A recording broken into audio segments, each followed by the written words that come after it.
आप अपना भविष्य नहीं बदल सकते, लेकिन आप अपनी आदतें बदल सकते हैं और निश्चित रूप से आपकी अच्छी आदतें आपका भविष्य बदल देंगी। अक्सर हम जीवन में आने वाली परेशानियों से निराश हो जाते हैं, लेकिन जीवन में कठिनाइयां हमें बर्बाद करने नहीं आती, बल्कि ये हमारी छिपी हुई सामर्थ्य और शक्तियों को बाहर निकालने में हमारी मदद करती हैं। इसलिए कठिनाइयों को ये जान लेने दो कि आप उनसे भी ज्यादा कठिन हो और आइए मुस्कुराकर कठिनाइयों का सामना करना हम सभी सीख लेते हैं। हेलो इंडिया, मैं हूं प्रीति। हेलो इंडिया, मैं हूं पराक्रम।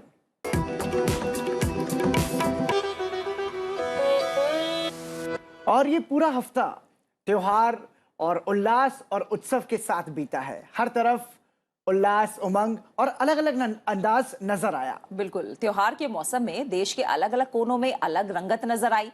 नवरात्र और दशहरे पर देश भर में क्या कुछ खास हुआ, आइए सबसे पहले देखते हैं इसकी एक झलक।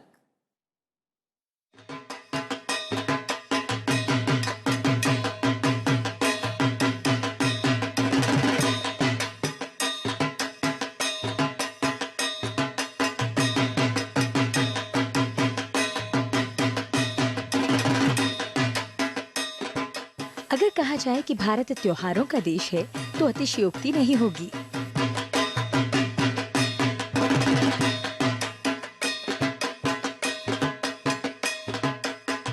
हर आश्विन मास में पड़ते शारदीय नवरात्र में पूरे 9 दिनों तक शक्ति की उपासना का पर्व आस्था और श्रद्धा के साथ मनाया जाता है। हालांकि देश के अलग अलग राज्यों में मां अम्बे की पूजा निराले ढंग से की जाती है, पर पश्चिम बंगाल के शहरों में दुर्गा पूजा की रौनक देखने लायक रहती है। जगह जगह भव्य पंडालों को अलग अलग थीम्स के तहत सुंदरता से सजाया जाता है। बड़े बड़े सतरंगी पंडाल और आकर्षक मूर्तियां बंगाली समाज का देवी दुर्गा के प्रति समर्पण बताती हैं। बंगाल में दुर्गा पूजा का चलन चंद शताब्दी पुराना है। माना जाता है कि बंगाल से ही देश के दूसरे हिस्सों में दुर्गा पूजा आयोजित करने का चलन शुरू हुआ था। आज भी पश्चिम बंगाल की दुर्गा पूजा अपना विशिष्ट स्थान रखती है। बंगाल में नवरात्रि के 9वें यानी आखिरी दिन दुर्गा पूजा का विशेष महत्व है। इस दिन बंगाली महिलाएं मां दुर्गा को सिंदूर अर्पित करती हैं, जिसे सिंदूर खेला कहा जाता है। बंगाली महिलाओं के लिए सिंदूर खेला एक बड़ी पवित्र रस्म है। मान्यता है कि 9 दिन की दुर्गा पूजा के बाद मां की विदाई की जाती है, इसलिए महिलाएं सिंदूर खेलकर उनका आशीर्वाद लेती हैं। सिंदूर खेला रस्म के जरिए महिलाएं अपने पति की लंबी उम्र की कामना भी करती हैं और पारंपरिक धुनूची नृत्य करते हुए माता को विदाई देती हैं। नवरात्रि पर्व की धूम गुजरात में भी नजर आई। पारंपरिक परिधानों में श्रद्धालुओं ने आद्य शक्ति की आराधना करते हुए डांडिया रास किया। भारत ही नहीं बल्कि विदेशों में भी गुजरात का गरबा मशहूर है। इसी तरह देश के अलग अलग राज्यों में उल्लास के साथ माता की आराधना का पर्व नवरात्रि मनाया गया। माता की विदाई के साथ ही बुराई पर अच्छाई की जीत का ये पर्व अपने अगले चरण में प्रवेश कर गया, यानी विजयादशमी, जब देश के अलग अलग राज्यों में रावण दहन के जरिए दशहरा पर्व संपन्न होता है। रावण दहन देखने को लेकर बच्चों में खासा उत्साह नजर आया। इसके साथ ही रामलीला का मंचन भी समाप्त हुआ। राजधानी दिल्ली की रामलीला हो या अयोध्या की रामलीला का मंचन, जैसे ही प्रभु श्री राम ने रावण का वध किया, पूरा समा जय श्री राम के नारों से गूंज उठा। बुराई पर अच्छाई की जीत का ये पर्व दशहरा हमें सिखाता है कि भले ही जीवन में कितनी परेशानियां आए, हमें सच्चाई और अच्छाई के रास्ते को नहीं छोड़ना चाहिए।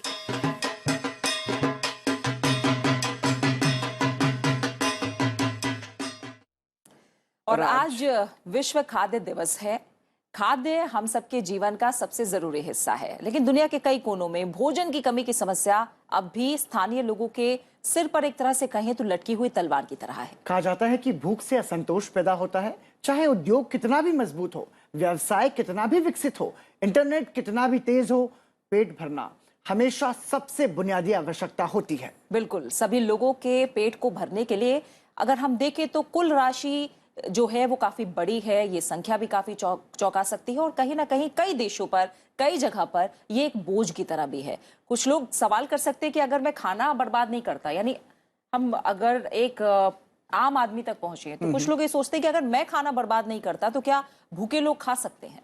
जवाब है कि आप जो भोजन बर्बाद करते हैं वह जरूर भूखे लोगों के काम आ सकता है, भूखे लोगों का पेट भर सकता है। लेकिन जो भोजन आप बचाते हैं वह संभवतः भूखे लोगों के पेट तक पहुंच सकता है, क्योंकि हम अक्सर शादियों में देखते हैं भोजन की जो सबसे ज्यादा बर्बादी होती है वो, लेकिन भारत वो देश है और दुनिया के कई सारे ऐसे देश हैं जहां पर गरीबी अब भी एक समस्या है और बहुत सारे लोगों को 2 टाइम का भरपेट भोजन भी नसीब नहीं होता। यानी हर अन्न की अपनी कीमत है। आप जो खाना वेस्ट करते हैं उस पर अगर लगाम लगाएं तो जाहिर तौर पर ये जो दिवस है जो आज मनाया जा रहा है, विश्व खाद्य दिवस, उसकी प्रासंगिकता, उसकी एक तरह से हम कहें उसके मायने अपने आप में काफी अहम हो जाते हैं। आइए जानते हैं कब से और कैसे हुई इस दिन की शुरुआत।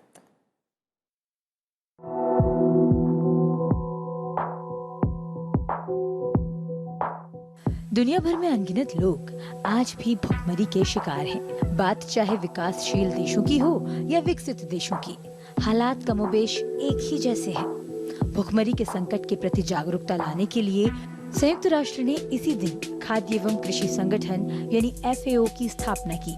वहीं conference of the food and agriculture organisation यानी FAO ने वर्ष 1979 से विश्व खाद्य दिवस मनाने की घोषणा की थी। मकसद समान था, भुखमरी की समस्या के प्रति लोगों में जागरूकता बढ़ाना, भूख, कुपोषण और गरीबी के खिलाफ संघर्ष को मजबूती देना, सबको खाद्य सुरक्षा देना और पौष्टिक आहार की उपलब्धता सुनिश्चित करना।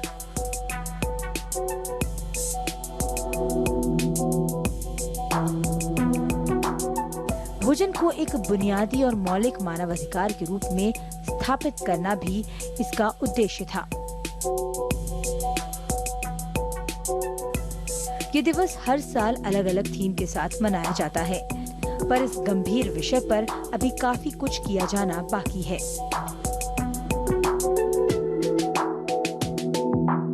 तो भोजन की बर्बादी से बचें। और इसी के साथ आज विश्व स्पाइन दिवस भी है। स्पाइन यानी रीढ़ की हड्डी।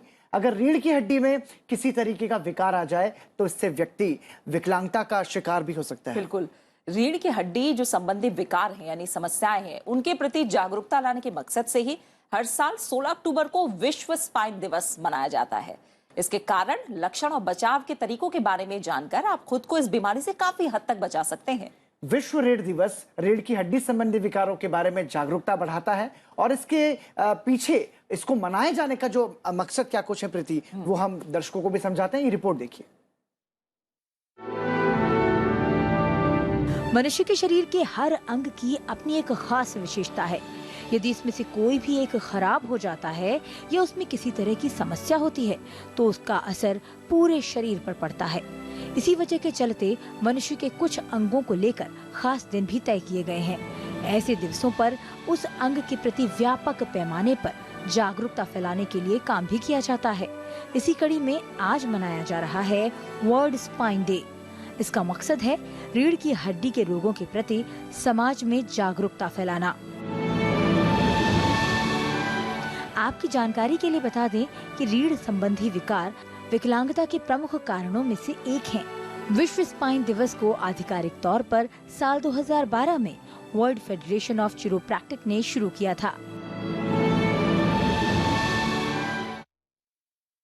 और अगर हम देखें स्पाइन में कोई प्रॉब्लम आ जाए तो सर्जरी करानी पड़ सकती है, और अगर सर्जरी करानी पड़े तो सबसे पहले जरूरत होगी एनेस्थीसिया की। बिल्कुल प्रीति, और एनेस्थीसिया का अपना बहुत महत्व है। मतलब जो एनेस्थीसिया स्पेशलिस्ट होते हैं उनको इस बात का ध्यान रखना होता है कि कितनी मात्रा में मरीज को एनेस्थीसिया देना है, क्योंकि यदि इसको ज्यादा दे दिया जाए तो मरीज की मौत तक हो जाती है।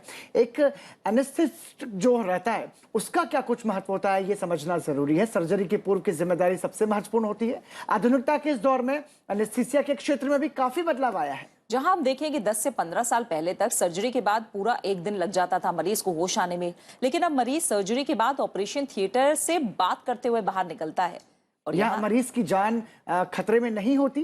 पहले ना तो आधुनिक मशीनें थी और ना ही इतनी सुविधाएं, लेकिन बदलते समय के साथ में प्रीति बहुत सारे बदलाव हुए हैं और जो तकनीक विकसित हुई है उसका बहुत फायदा मिला है। बिल्कुल, और ये सब बातें हम इसलिए कर रहे हैं क्योंकि एनेस्थीसिया के क्षेत्र में काफी बदलाव हुए हैं और आज विश्व एनेस्थीसिया दिवस भी है। तो आइए जानते हैं इसके बारे में। आमतौर पर किसी भी बड़ी सर्जरी से पहले मरीज को बेहोश किया जाता है। इसका मकसद होता है कि मरीज को होने वाले दर्द का एहसास कम से कम हो। अक्सर ये काम एनेस्थीसिया देकर किया जाता है। एनेस्थीसिया मेडिकल साइंस की वो महत्वपूर्ण शाखा है जो मरीज को अवचेतन अवस्था से निश्चेतन अवस्था में ले जाती है। एनेस्थीसिया के प्रति जागरूकता लाने के लिए हर साल 16 अक्टूबर को वर्ल्ड एनेस्थीसिया डे मनाया जाता है। इसी दिन साल 1846 में पहली बार विलियम थॉमस ग्रीन मॉर्टन नाम के अमेरिकी दंत चिकित्सक ने शल्य चिकित्सा एनेस्थेटिक के रूप में इनहेल्ड ईथर का इस्तेमाल सार्वजनिक रूप से किया था। आज हर सर्जरी टीम में एनेस्थीसिया विशेषज्ञ होता है, जिसका काम होता है ऑपरेशन के समय मरीज की स्थिति पर नजर बनाए रखना। हालांकि एनेस्थीसिया का जनक विलियम थॉमस ग्रीन मॉर्टन को माना जाता है, पर यह नाम ओलिवर वेंडेल होम्स का दिया हुआ है। पराक्रम, आज जो अहम दिन है उनके बारे में हमने डिटेल में जाना है और अब हम अगले सेगमेंट की बात करेंगे जो है न्यूज यू कैन यूज। गांव के ज्यादातर निवासियों के पास अक्सर अपनी जमीन का कोई रिकॉर्ड नहीं होता और एक तरह से हम देखें पराक्रम तो कागजात भी नहीं होते और ये कहीं ना कहीं समस्या आ जाती है। तो इस समस्या को ध्यान में रखते हुए केंद्र सरकार प्रधानमंत्री स्वामित्व योजना लेकर आई, जिसका मकसद ग्रामीण इलाकों की आवासीय जमीन का मालिकाना हक तय करना और उसका रिकॉर्ड रखना है। हाल ही में प्रधानमंत्री ने मध्य प्रदेश में स्वामित्व योजना के लाभार्थियों के साथ बातचीत की और योजना की जमीनी स्थिति की जानकारी भी ली। तो आइए जानते हैं क्या है प्रधानमंत्री स्वामित्व योजना और किस तरह से आप इसका लाभ ले सकते हैं। ये रिपोर्ट देखिए।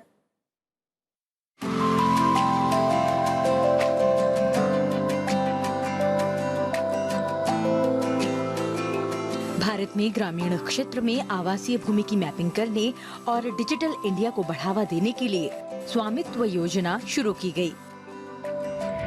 इस योजना के तहत एक ई ग्राम स्वराज पोर्टल की शुरुआत की गई है। इस पोर्टल पर ग्रामीण क्षेत्र से जुड़ी सभी समस्याओं की जानकारी दी गई है। इसके जरिए pmmodi.in पर लॉगिन करके किसान अपनी भूमि से संबंधित जानकारी ले सकते हैं। स्वामित्व योजना का मतलब है कि पात्र की संपत्ति का पूरा रिकॉर्ड ऑनलाइन रहेगा। रजिस्ट्रेशन और सरकारी प्रक्रिया पूरी होने के बाद वो सिर्फ एक क्लिक में अपनी संपत्ति का पूरा ब्यौरा डाउनलोड कर सकता है।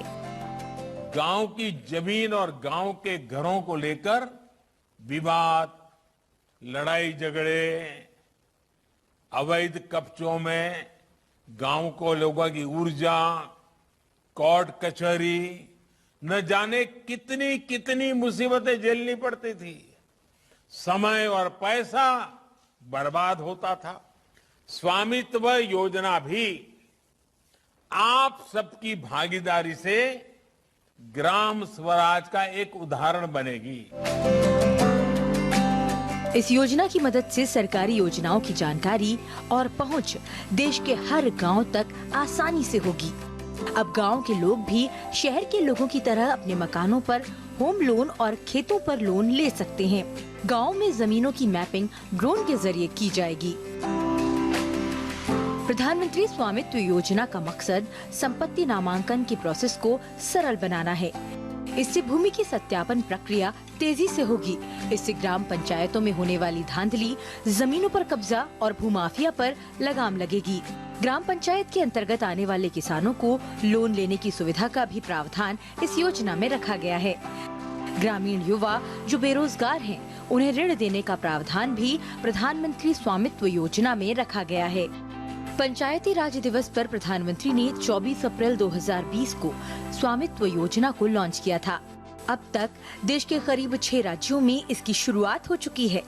ये योजना साल 2025 तक देश भर के करीब 6,62,000 गाँवों को कवर करेगी। तो इस योजना का लाभ आप भी ले सकते हैं और सरकारी पोर्टल पर आपको इसकी विस्तार से जानकारी भी मिलेगी। और अब आपको बता देते हैं आज संसद टीवी पर प्रसारित होने वाले विशेष कार्यक्रमों के बारे में।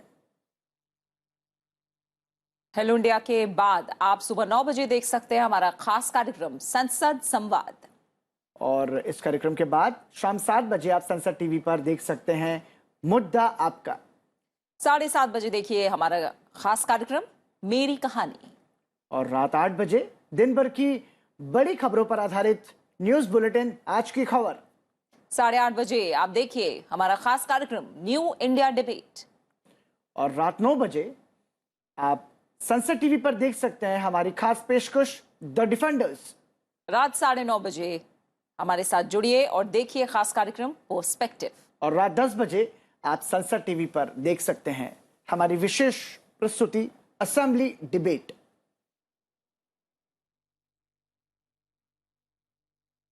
और हेलो इंडिया में यहाँ रुक रहे हैं एक छोटे से ब्रेक के लिए। आप कहीं जाइएगा नहीं, ब्रेक के उस पार तमाम अहम बातें हैं जो आपके साथ करनी है, तो बने रहिए हमारे साथ।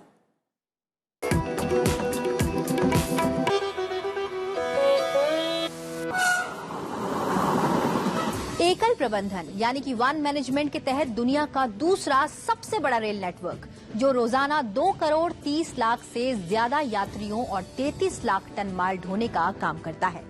13 लाख कर्मचारियों के साथ भारतीय रेलवे दुनिया की 8वीं सबसे बड़ी व्यावसायिक इकाई भी है। रेलवे की इंफ्रास्ट्रक्चर आवश्यकताओं की ओर ध्यान न देकर इसके प्राइवेटाइजेशन ऊपर जोर दिया जा रहा है। भारतीय रेल कोई कभी प्राइवेटाइज नहीं होगी। भारतीय रेल भारत की संपत्ति है, भारत की रहेगी। देखना न भूलिए संसद संवाद शनिवार सुबह 9 बजे सिर्फ संसद टीवी पर।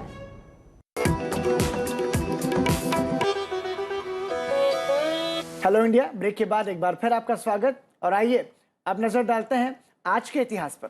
आइए देखते हैं आज के दिन से जुड़ा इतिहास और आपको बताते हैं इतिहास के पन्नों में 16 अक्टूबर के नाम क्या खास घटनाएं दर्ज हैं। वर्ष 1968 में आज ही के दिन डॉक्टर हरगोविंद खुराना को नोबेल पुरस्कार से सम्मानित किया गया।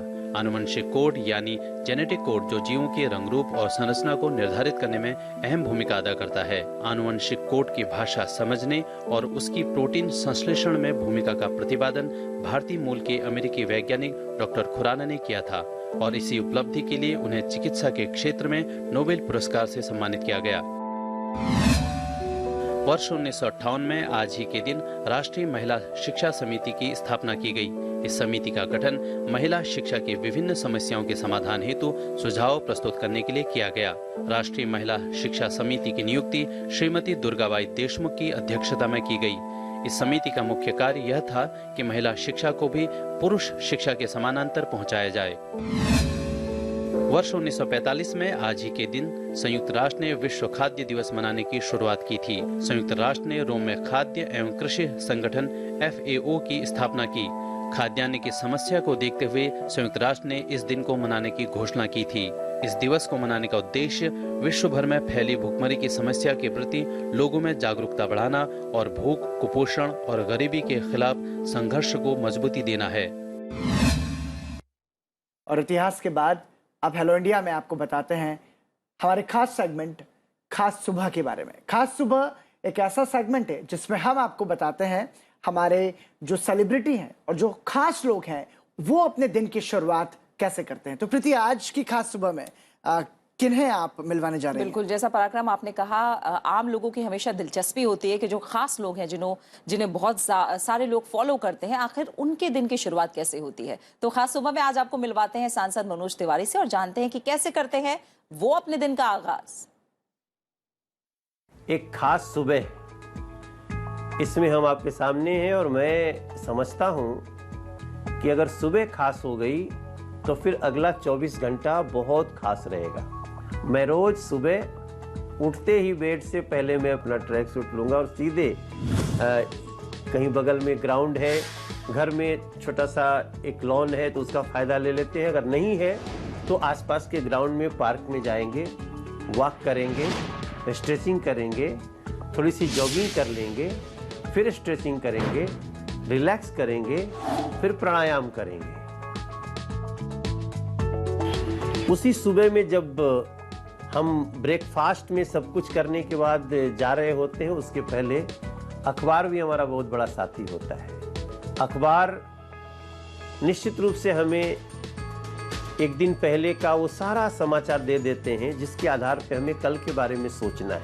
फिर एक पौष्टिक आहार बहुत जरूरी है और उस पौष्टिक आहार के साथ अपने दिन की शुरुआत करिए। चूंकि मैं एक संगीतकार भी हूँ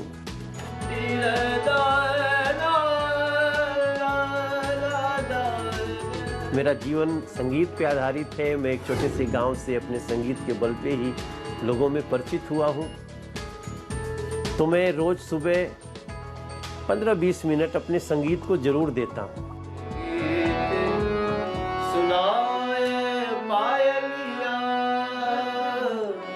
जनक जनक जन बाजे पयलिया। हमारे सुबह के फिटनेस प्रोग्राम के दौरान क्रिकेट भी खेलते हैं। मैं क्रिकेटर हूं और मैं उसको भी रियाज करते रहना चाहता हूं। मैं उसके बाद अपने जो लोग मिलने के लिए सुबह में निश्चित रूप से उनको समय देता हूं, और जो भी आवाज़ पे आ गया उससे मिलना है। और मेरी आप सबसे प्रार्थना है, खुद को स्वस्थ रखने के लिए, ताज़ा तरीन रखने के लिए एक खास सुबह में खास योगा का, फिटनेस का, मन को खुश करने वाला प्रोग्राम होना ही चाहिए। मैं इसका हृदय से पालन करता हूँ। तो मनोज तिवारी सांसद भी हैं, गायक भी हैं और क्रिकेटर भी हैं, जैसा कि उन्होंने बताया। तो वाकई में दिन की शुरुआत सकारात्मक होनी चाहिए और उसमें बहुत ज़रूरी कि आप अपनी हेल्थ पर ध्यान दें, तो हेल्दी भी वो शुरुआत होनी चाहिए। और इसमें एक मैसेज ये भी है कि कितना भी बिजी आप क्यों ना रहें, अपने शौक को ज़रूर जिंदा रखिए। भले ही थोड़ा समय निकालिए, लेकिन वो मन को कहीं ना कहीं खुश रखेगा, और जब मन खुश है तो तन अपने आप खुश रहेगा। बिल्कुल ठीक तो है। ये संदेश भी कहीं ना कहीं मनोज तिवारी ने हमें दिया है। और प्रीति, अब वीकेंड चूंकि जैसे ऑलमोस्ट है ही, ऐसे में हम अक्सर देखते हैं कि वीकेंड पर कोशिश होती है कि जो रूटीन है हमारा उससे थोड़ा कुछ अलग किया जाए। जैसे हमारे कुछ शौक हो, लाइक खाने पीने का शौक है, घूमने फिरने का शौक है। बिल्कुल। तो मुझे लगता है कि खाने का शौकीन हर घर में जरूर मिलता है पराक्रम। तो वीकेंड पर हम जाहिर तौर पर कुछ खास खाना भी पसंद करते हैं। जिन्हें कुकिंग का शौक है वो बनाते हैं, और जो खाने के शौकीन हैं वो अलग अलग वैरायटी का स्वाद जरूर लेते हैं। तो आज हम भी करेंगे खास व्यंजन की बात और आपको बताएंगे मशहूर लिट्टी का इतिहास। साथ ही कैसे बनती है लिट्टी ये भी जानते हैं।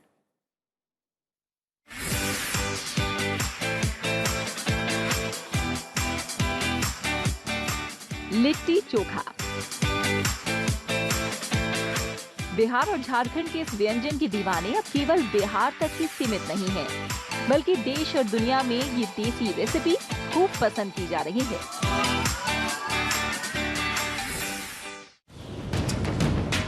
लिट्टी चोखा का इतिहास मगध काल से जुड़ा है। बाद में ये मगध साम्राज्य से देश के दूसरे हिस्सों में फैला। 1857 के विद्रोह में सैनिकों के लिट्टी चोखा खाने का जिक्र मिलता है। बनाने के लिए ना तो किसी खास बर्तन की जरूरत और ना ही ज्यादा पानी की। उस दौर में इसी खासियत के चलते लिट्टी युद्ध भूमि में प्रचलन में आई। आइए देखते हैं इसे बनाने का तरीका।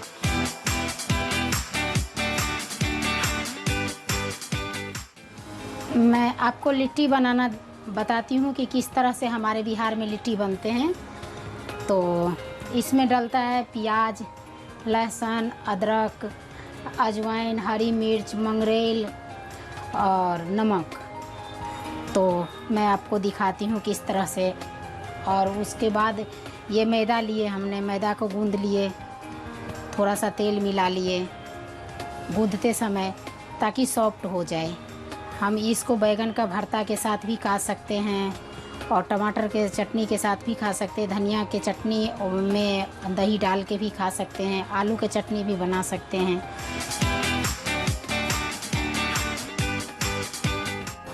ये मैदा का वो बना लिए। फिर अब इसके अंदर सत्तू हम डाल दिए, भर दिए हैं सत्तू। और मैं अब गैस जला रही हूँ इस तरह से। अब तेल में डाल रही हूँ। इसको हम आग पे भी सेक सकते हैं और तेल में भी फ्राई कर सकते हैं। आपको जिस तरह से पसंद है उस तरह से आप कर सकते हैं।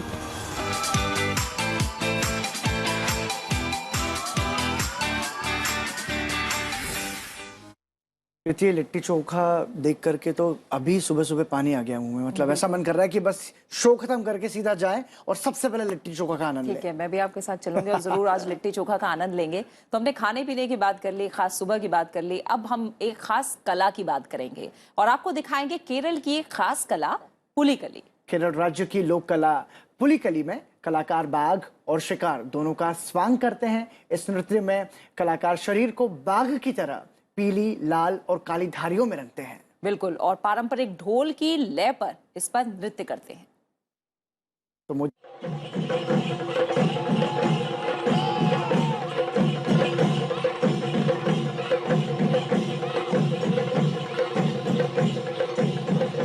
बाघ का वेश धारण किए ये लोग वास्तव में एक खास तरह की लोक कला के कलाकार हैं, जिसका नाम है पुलिकली।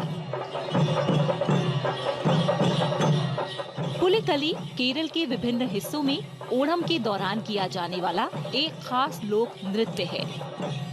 पुली का अर्थ है तेंदुआ या बाघ और कली का मतलब है खेल, यानी बाघों का खेल।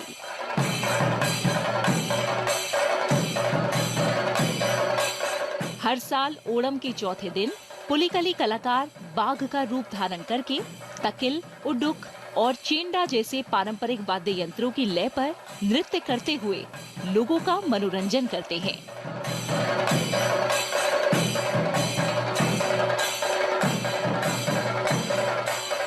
इस दौरान कलाकार बाघ और शिकार दोनों का स्वांग रचते हैं।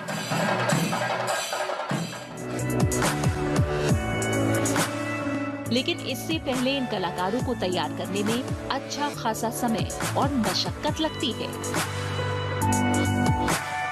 सबसे पहले पुरुष कलाकारों के पूरे शरीर पर बाघ की धारियां बनाने का काम किया जाता है, जिसके लिए ऑयल पेंट की कई परतें लगानी पड़ती है।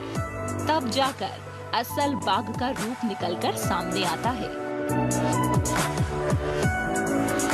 लेकिन असली काम है बाघ का चेहरा बनाना, जो इस लोक नृत्य को सजीवता देता है। फिटनेस की नजर से देखें तो पेट ना होना सभी की प्राथमिकता होती है, लेकिन इस नृत्य में ऐसा नहीं है। पुलिकली में जिस पुरुष के पेट की आकृति जितनी बड़ी, वो उतना ही आकर्षक और मनोरंजक नजर आता है। केरल की इस लोक कला की जड़ें 200 साल से भी पुरानी हैं, जिसकी शुरुआत कोचीन के तत्कालीन महाराजा राम वर्मा सक्थान थम्पुरन ने की थी। शुरुआती दिनों में इसमें मांस का उपयोग नहीं किया जाता था और प्रतिभागी स्वयं अपना चेहरा भी रंगते थे। वैसे तो ये नृत्य ओणम के दौरान पूरे केरल में देखा जा सकता है, लेकिन त्रिशूर जिले में तो इसकी रंगत ही कुछ और होती है, जिसे देखने के लिए देश भर से पर्यटक उमड़ते हैं।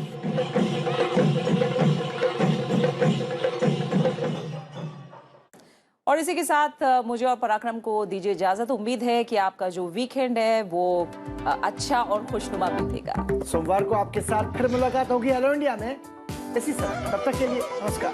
नमस्कार।